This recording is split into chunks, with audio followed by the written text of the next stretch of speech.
December 30, nag-organize ang MES cooperation ng Balitang Pinoy sa Bahrain ng isang shoot for a cause dito para sa mga victim ng Typhoon Sendong.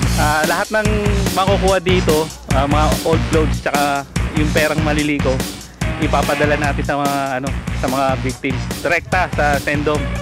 Ipopost natin yung kung magkano na kolekta tsaka kung sino yung mga nag-contribute. Basically, ang tuturo dito yung paggamit ng studio lights, lighting strobies. Mostly kasi yung ginagamit ng reflector. So, panibagong technique kung anong pagkakaiba ng reflector sa studio lights. Yun ang isa sa mga mapupulot nila dito sa shoot for a cause na to.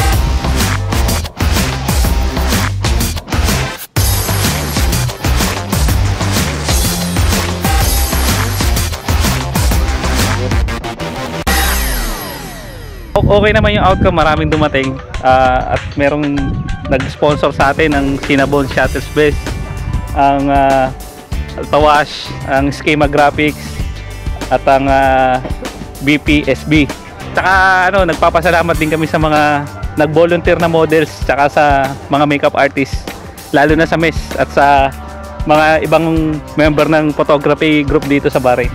Ang BP admins po ay lubos na nagpapasalamat sa overwhelming na suporta na ginagawa ng MES para sa mga kapatid natin sa Mindanao na nasalanta. Tulong-tulong po tayo rito at lahat po ng grupo dito sa pangunguna po ng BPSB at ng MES ay nagtutulungan para makalikom po tayo ng mga maitutulong natin donasyon sa ating mga kapatid sa Mindanao.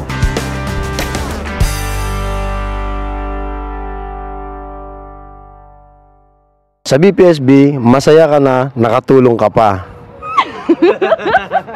Salamat din pala kay Brian Nepomuceno dahil kundi dahil sa kanya hindi magpupush tong event na to dahil sa mga sponsor.